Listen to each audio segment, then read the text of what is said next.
Olá pessoal, tudo bem? Bom dia a todos, estamos aqui mais uma vez no nosso devocional. Hoje é quarta-feira, dia 12, né? Hoje nós estamos no feriado, que no Brasil comemora-se o dia de Nossa Senhora da Aparecida.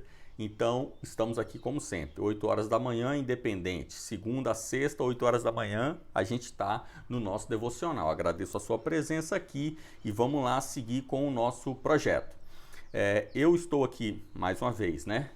Não estou no estúdio, estou viajando, mas a partir de amanhã já estou no estúdio de novo. Então, eu estou gravando aqui num local que tem muito barulho, tá bom?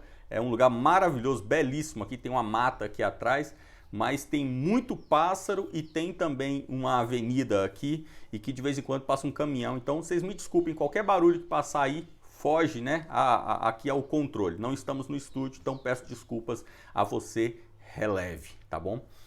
Vamos lá, vamos fazer a nossa leitura. A gente vai ler hoje o Salmo 58. Estamos na nossa sequência, você tem acompanhado, e hoje o Salmo 58 a gente faz o de sempre. Leitura, meditação e concluímos com a oração. Nós pegamos aqui uma sequência muito interessante de salmos que são como que aventuras de Davi, porque a gente está vendo um tempo onde Davi teve diversos episódios muito ruins, muito difíceis na sua vida, mas que cada um desses episódios produziu um salmo, produziu um cântico, né? Isso já é interessante, porque nós temos cânticos, obviamente, que são produzidos para serem cantados, e sendo eles dirigidos, ofertados a Deus, eles são cantados na congregação. Então Davi tira dos problemas da sua vida motivos para louvar, para suplicar, para clamar diante de Deus, mas seja o que for, alegria, tristeza, medo, Davi está sempre diante de Deus. Aqui já é uma baita instrução para todos nós. De tudo que nós passamos, devemos tirar motivações para nos achegarmos diante de Deus, até mesmo dos nossos pecados. Como nós já lemos o Salmo 51, quando Davi comete um pecado gravíssimo na sua vida e ele não vai para o Hades, ele vai para os pés da cruz e ali deposita toda a sua miséria. Vamos ler aqui então o Salmo 58, vamos ver um outro episódio desse e vamos ouvir o que a palavra tem para nos dizer. Vamos lá. Salmo 58. A sorte dos ímpios, ao mestre de canto, segundo a melodia Não Destruas, hino de Davi. A melodia Não Destruas é a mesma melodia utilizada no salmo anterior. E alguns outros salmos, a gente vai ver ao longo dos nossos próximos devocionais. É uma melodia que se repete em diversos salmos. Vamos lá, Salmo 58. Falais verdadeiramente justiça, ó juízes. Julgais com retidão os filhos dos homens? Longe disso. Antes no íntimo engendrais iniquidades e distribuís na terra a violência de vossas mãos. Desviam-se os ímpios desde a sua concepção. Nascem e já se desencaminham, proferindo mentiras. Têm peçonha semelhante à peçonha da serpente. São como a víbora surda, que tapa os ouvidos para não ouvir a voz dos encantadores do mais fascinante em encantamentos. Ó Deus, quebra-lhes os dentes na boca. Arranca, Senhor, os queixais aos leõezinhos. Desapareçam como águas que se escoam ao dispararem flechas. Fiquem elas embotadas. Sejam como a lesma que, passando, dilui-se, como o aborto de uma mulher. Não vejam nunca o sol. Como espinheiros, antes que vossas panelas sintam deles o calor. Tanto os verdes como os que estão em brasa serão arrebatados, como por um redemoinho. Alegrar-se-á o justo quando vir a vingança, banhará os pés no sangue do ímpio. Então se dirá, na verdade, há recompensa para o justo. Há um Deus, com efeito, que julga na terra. Amém. Louvado seja o nome do nosso Deus, que todos nós aprendamos a ser como Ele, a sermos como Cristo. Cristo, ele se comporta, né, enquanto ele está entre nós, ele se comporta de forma muito curiosa. Você vê que por diversas vezes Jesus assusta as pessoas que estão perto dele. Diversos momentos. Eu me lembro aqui de cabeça de um momento em que Jesus, logo no início ali do Evangelho de Mateus, nos primeiros capítulos, Jesus está pregando. E como o ministério de Jesus foi muito curto, ele tinha que pregar muito, né? No aspecto quantitativo. Jesus tinha que passar muitas horas por dia pregando. E eu me lembro que ali no início do Evangelho de Mateus, tem uma passagem onde diz que a mãe de Jesus, Maria, e toda a sua família, os seus amigos, eles ficam preocupados com Jesus porque Jesus está pregando há muito tempo sem parar e ele está exausto, mas ele não para. E daí diz o texto que quando a mãe de Jesus e os seus familiares olham para ele, eles dizem, ficou louco. Porque Jesus ele estava realmente absorto dessa realidade na qual todos os demais estavam presentes e vivendo aquela realidade. E Jesus estava em uma outra realidade. Ele estava na realidade real, verdadeira, ou seja, ele estava vendo que o seu tempo aqui estava se acabando e havia muitas pessoas perdidas, como o salmista diz. Havia muitos ímpios para serem convertidos de seus maus caminhos. Outros momentos, como por exemplo, naquele momento maravilhoso, eu tenho até um quadro na minha casa do Rembrandt que representa este momento onde Jesus estava pregando no Mar da Galileia e terminando ali a sua pregação, ele entra num barco e vai para o outro lado do mar. E seguindo ali no seu trajeto, ao longo do percurso no mar, vem uma tempestade muito forte e a tempestade bate sobre aquele barco onde os apóstolos, Jesus e os demais viajantes estão. E ali Jesus ele é encontrado em meio à tempestade simplesmente dormindo pesadamente, profundamente. Então, quando é para descansar, Jesus está louco, pregando, né? Quando é para trabalhar, né, içar as velas ou qualquer outra manobra no barco, Jesus está dormindo, está roncando profundamente. Então Jesus ele surpreende as pessoas que estão vivendo com ele. E é óbvio, Jesus não fazia isso de propósito, no sentido de que Jesus falava, agora eu vou fingir que estou dormindo só para... Não, ele realmente dormia. No outro momento ele realmente se mantinha acordado. Então Jesus ele está o tempo todo surpreendendo. Há aquele outro momento também maravilhoso, onde Jesus está na casa de um mestre fariseu, pessoas super importantes, toda aquela etiqueta, né? Você imagina. Jesus está ali comendo, conversando com os fariseus, tirando dúvidas, né? Porque as pessoas enchiam Jesus de dúvida. E num determinado momento entra na casa daquele fariseu uma prostituta. E aquela prostituta entra e se coloca próxima de Jesus, aos pés do mestre. E diz a Escritura que ela se posta atrás de Jesus e começa a lavar os pés de Cristo, quebra um vidro de alabastro, né, de perfume na cabeça do Messias e o unge. Então você veja só, você imagina que situação constrangedora, né? Qualquer pessoa fazer isso, né? Ah, mas naquele tempo... Não, naquele tempo isso não era normal, não. As pessoas não ficavam quebrando vidro de perfume na cabeça dos outros, não. Jesus estava numa casa de pessoas importantes e entra uma prostituta. E aquela prostituta começa a tocar no corpo de Jesus. Naquela época, uma mulher não ficava tocando o corpo de um homem, nem que fosse o seu marido, na presença de outras pessoas, no meio da rua ou na casa de alguém. E Jesus, o santo, ele é tocado por uma prostituta, na casa de pessoas que não são seus amigos e no meio de todo mundo.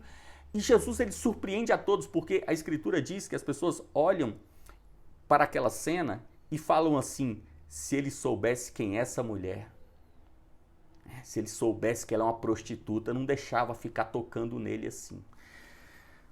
Olha, quando a gente vê o comportamento de Cristo, a gente precisa aprender. A gente precisa aprender com Cristo. A gente precisa aprender porque literalmente, como nós nascemos de novo e nós nascemos dele, nós nascemos do Cristo, nós precisamos nos comportar.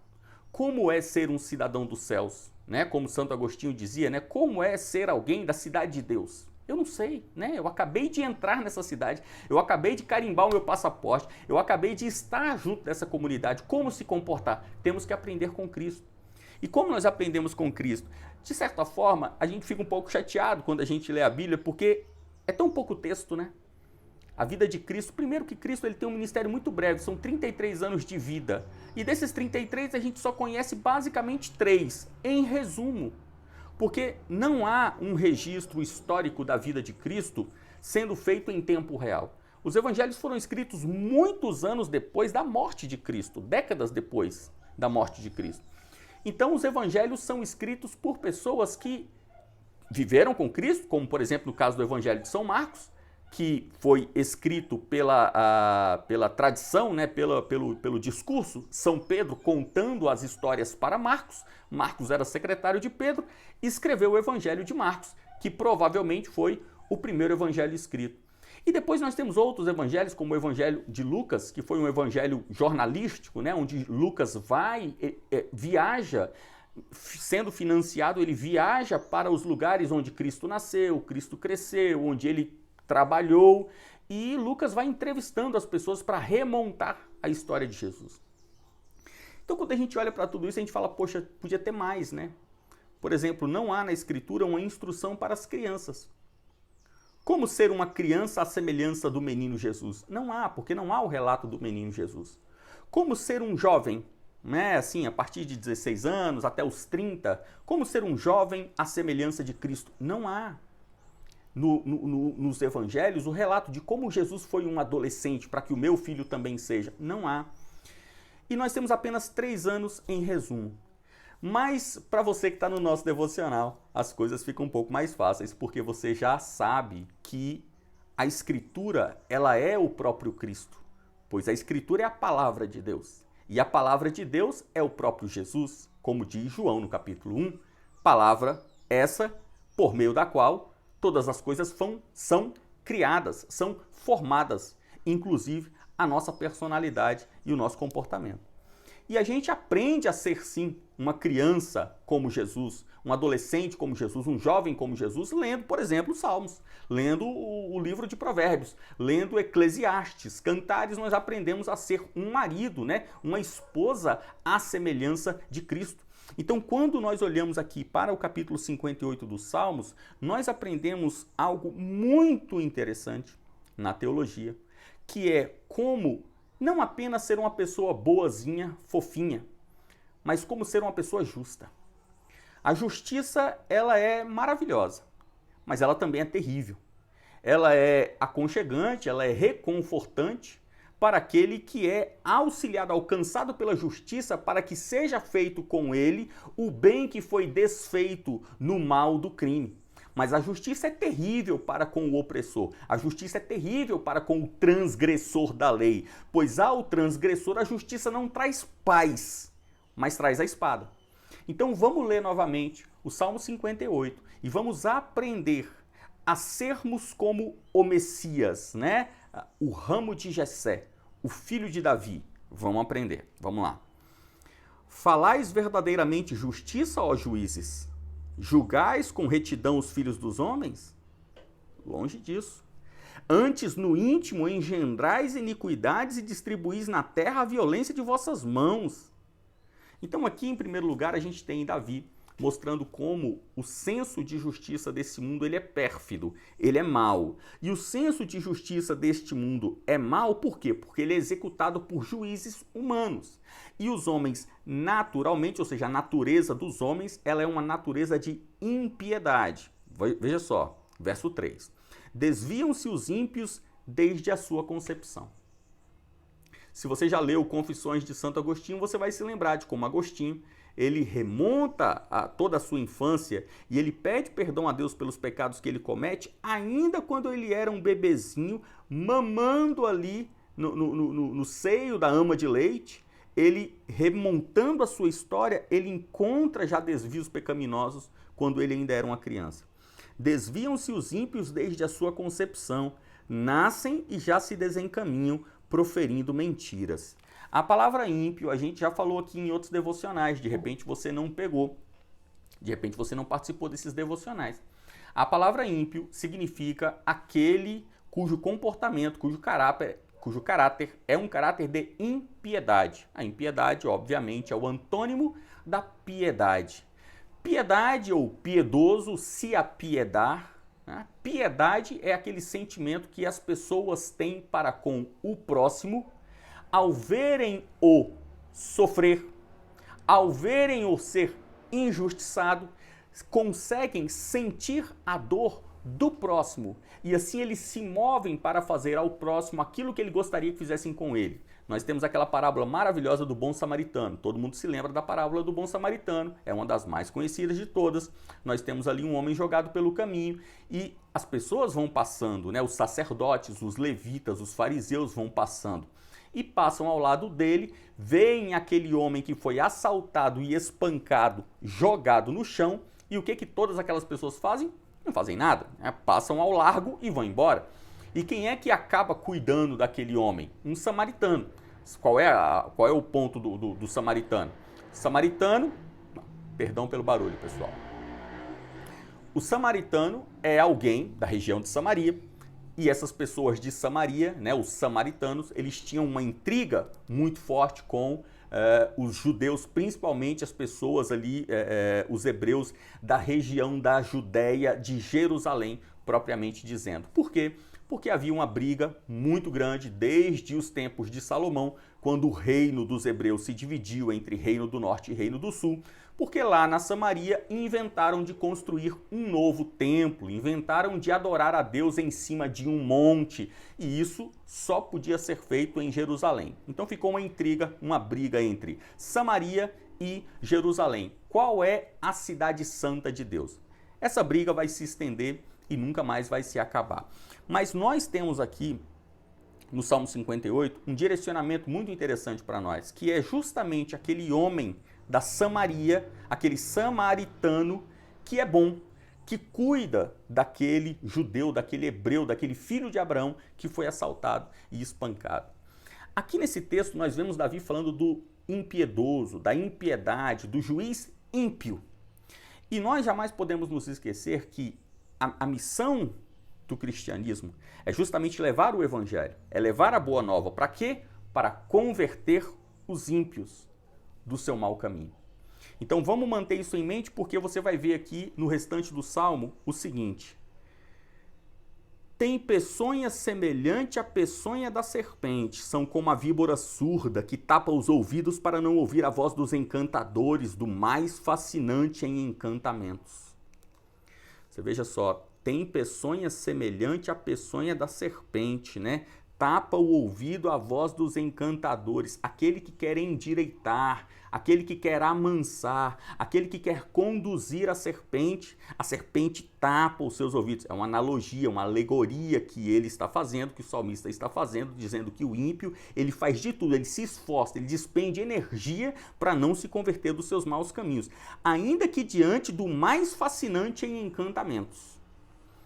Verso 6. Ó Deus, quebra-lhes os dentes na boca. Arranca, Senhor, os queixais aos leõezinhos. Desapareçam como águas que se escoam. Ao dispararem flechas, fiquem elas embotadas. Sejam como a lesma que passa diluindo-se, como o aborto de mulher. Não veja nunca o sol, como espinheiros, antes que vossas panelas sintam deles o calor. Tanto os verdes como os que estão em brasa serão arrebatados como por um redemoinho. Então aqui são diversas alegorias que o salmista vai colocando uma atrás da outra, mas todas elas querem dizer o mesmo. É importante a alegoria, é importante porque a gente não pode se esquecer de que aqui nós temos uma oração, nós temos um orante, nós temos a pessoa que ora e nós temos aqui o Deus que recebe a oração. Então nós temos aqui um diálogo e esse diálogo ele tem que ser feito de forma racional. Você não pode pensar assim, Deus sabe o que eu quero dizer. Se você pensar assim, você nem orar vai orar, porque Deus sabe, né? Mas Deus tem um relacionamento conosco. Não se esqueça jamais ali do episódio de Gênesis, quando Adão e Eva estão no paraíso, Deus vem e Deus toma a forma de homem. Para quê? Para ter o prazer de caminhar todos os dias com Adão ali no jardim, no Éden. Deus quer ter um relacionamento conosco. Não adianta você falar, não, Deus sabe, sim, Deus sabe, mas Ele quer se relacionar com você. E essa relação é uma relação inteligente, intelectual. Não adianta você chegar diante de Deus, você ir para a igreja e ficar apenas chorando. Então, algumas pessoas me mandam essa pergunta com frequência. É muito frequente eu responder essa pergunta. Fernando, por que toda vez que eu vou na igreja eu fico chorando? Olha, a resposta é um pouco desagradável, mas entenda o seguinte. É a mesma situação de uma criança que sempre que é colocada diante de um adulto, ele chora. Sabe, um filho que sempre tem que pedir algo para o pai, ele fica tímido, aí ele fica coçando a mão, ou ele fica de cabeça baixa, né? Uma pessoa que vai para uma entrevista de emprego, aí chega diante do entrevistador, aí fica tenso, né? Fica passando a mão, aí passa a mão no cabelo, fica nervoso. Sabe, por que que sempre que eu estou diante de alguém eu choro? Por que que sempre que eu estou diante de uma moça bonita, de um rapaz bonito, eu fico rindo, eu fico nervoso, eu fico rindo sem parar, eu não consigo conversar? É falta de domínio, é falta de intelecto, é falta de você desenvolver o seu relacionamento racional, inteligente, ou seja, por que você chora quando você está diante de Deus? Você chora porque você não consegue se expressar. E não sabendo se expressar para com Deus, você chora. Porque o choro, ele é uma linguagem, ele é a linguagem da emoção, assim como o riso, como o choro, o pranto, o nervosismo, o falatório. São sensações, são relações que nós mantemos, mas por meio de comportamento do corpo. Agora, quando você está diante de Deus, você precisa saber se comunicar. Não adianta você chegar diante de Deus, toda vez Deus chega, vai ter um relacionamento com você, você começa a chorar. Então tá, e o que você realmente quer dizer? Então é importante que você tenha essa atenção para com o seu relacionamento diante de Deus, para que você não seja como uma criança, que sempre que você chega diante de Deus, você desata a chorar e acaba que não consegue falar nada. Então você precisa começar a organizar isso dentro de você. Já estou te dizendo, a questão é racional e intelectual. Você chora porque você não entende nem você e nem a Deus. Então passe a entender mais. Como você faz isso? Converse com Deus. Ore cada vez mais na sua casa, ao pé da cama. Tenha um diálogo racional com Deus. Por exemplo, você está num dia bom, você teve um dia maravilhoso, foi para a faculdade, foi para o seu trabalho, saiu para jantar com a sua esposa, com o seu marido, seu dia foi maravilhoso. O que você vai fazer? Se ajoelha ali, na tua cama, no pé da cama, e faça uma oração a Deus. Agora, essa oração é uma oração racional. Você vai agradecer a Deus. Por quê e por quais momentos e motivos? Senhor Deus do universo, começa fazendo uma entrada, entre na oração, com quem você está dizendo? Não chega de sola, né? Entra diante da presença de Deus. Como que você entra diante da presença de Deus? Como todo servo que entra diante da presença de um rei. Então você chega em primeiro lugar. Senhor meu Deus, Rei dos reis, Senhor dos senhores, agradeço a Ti pela vida. Tu és poderoso, ó Deus, Criador dos céus e da terra. Descreva o seu Deus. Descreveu com quem você está falando? Ok, você já está na presença dele graças ao sangue do Cordeiro. Estando na presença de Deus, faça uma lista mental. Se você não consegue fazer a lista mental, faça uma lista por escrito. Não tem problema. Não precisa orar de olho fechado. Não tem problema nenhum. Você está no seu quarto. Ore de olho aberto.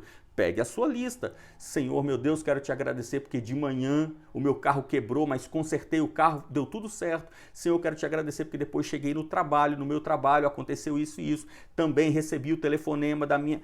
Faça uma lista e vá batendo aquela lista. Se relacione com Deus.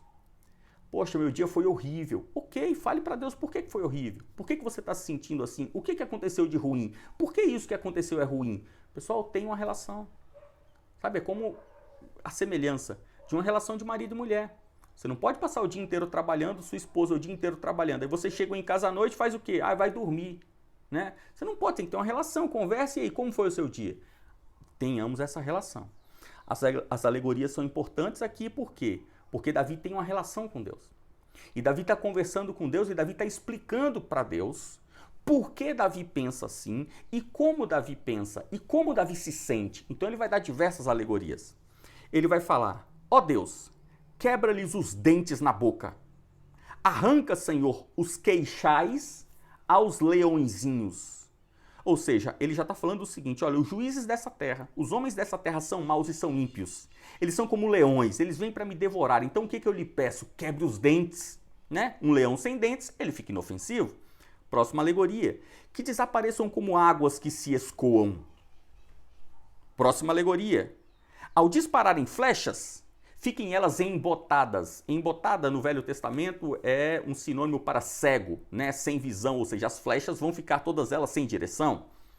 Sejam como a lesma que passa diluindo-se.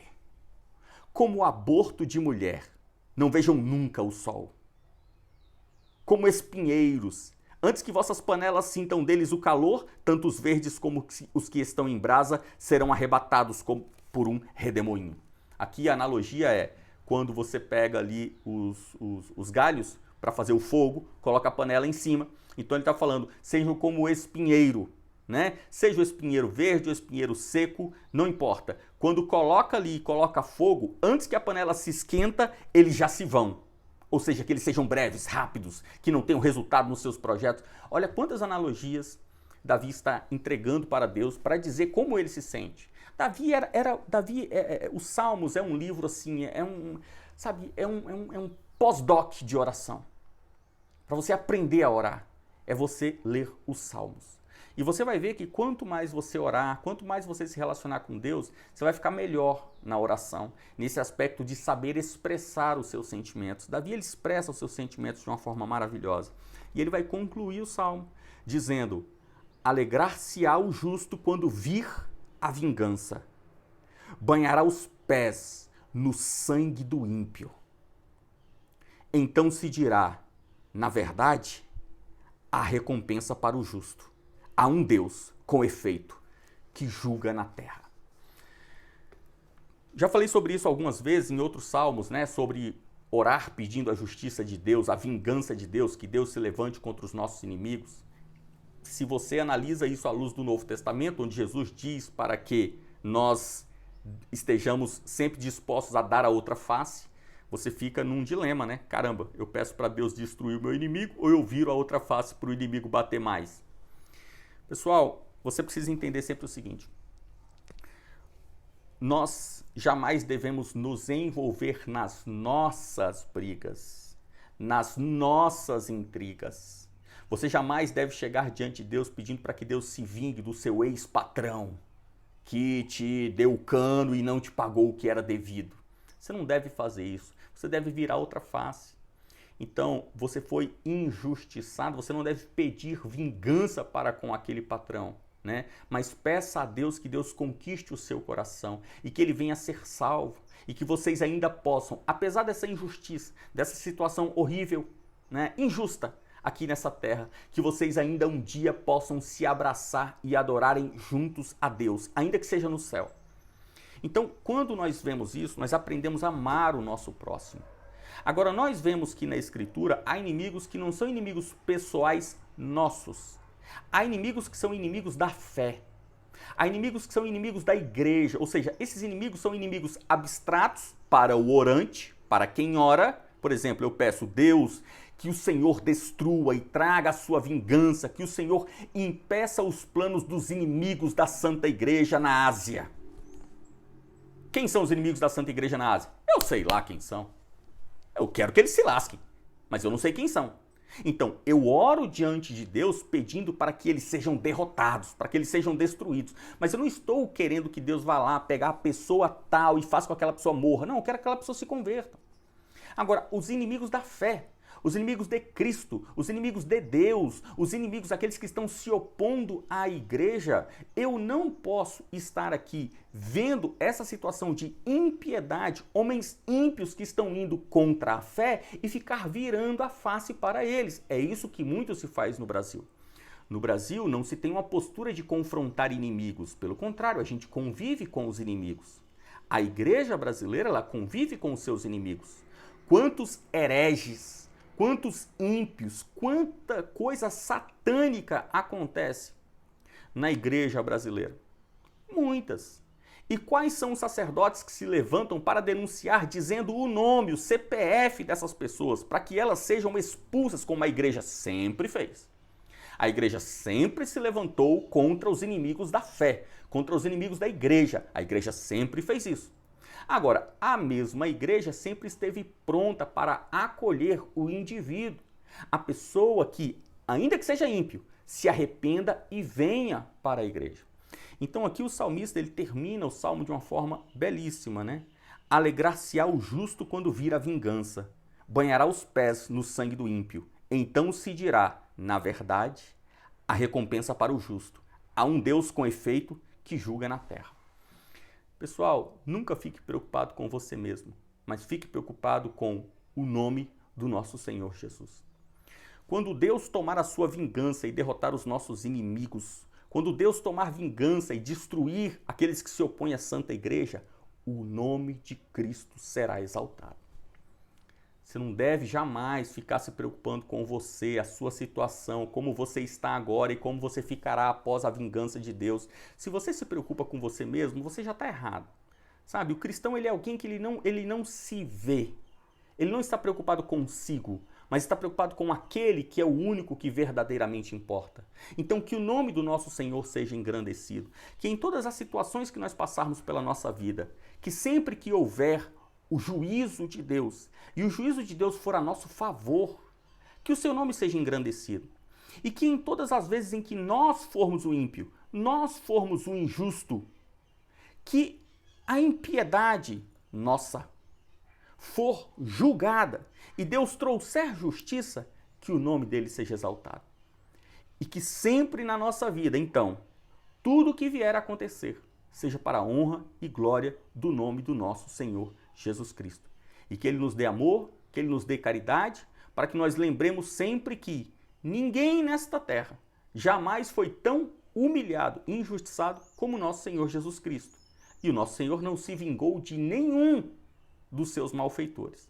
Então nós também não devemos querer nos vingar de nenhum dos nossos malfeitores, mas estarmos todos aqui diante dos pés da cruz, pedindo para que Deus venha e Deus traga justiça e juízo contra os inimigos de Cristo, pois ele foi injustiçado. E nós, como seus servos, queremos ver Jesus, sim, ser engrandecido com a destruição de todos os inimigos dele. O corpo e a cabeça. Cristo Jesus, que está sentado nos mais altos céus, e a Santa Igreja, que é o seu corpo aqui nessa terra. Vamos fazer a nossa oração? Senhor Deus e Pai, louvamos o teu nome santo, ó Pai, e por tantas vezes ao lermos a tua escritura, temos até dificuldade de saber, meu Deus, como me posicionar. Instrua-nos, ó Pai. Instrua-nos, pois, ao mesmo tempo que nós vemos na Escritura Jesus nos ensinando a dar a outra face, nós vemos também na Escritura Jesus amaldiçoando a figueira e amaldiçoando aquela figueira de forma que ela morre e nunca mais deu fruto. Ensina-nos, ó Pai. Ensina-nos a amar. Ensina-nos, ó Pai, a ser como Tu, a amar, a dar a nossa vida pelo próximo. E ensina-nos também a amar a Ti de tal forma que não suportemos a injustiça contra Ti, ó justo de Deus. E que assim estejamos sempre lutando para defender a sã doutrina, para defender a fé, para defender a igreja, para defender o nome de nosso Senhor Jesus Cristo diante desta terra. Livra-nos do homem ímpio e do homem mau. É assim que oramos em nome de Cristo Jesus. Amém. Amém, meus irmãos? A partir de amanhã, de novo no estúdio, contamos com a presença de vocês todos lá, 8 horas da manhã. Até lá.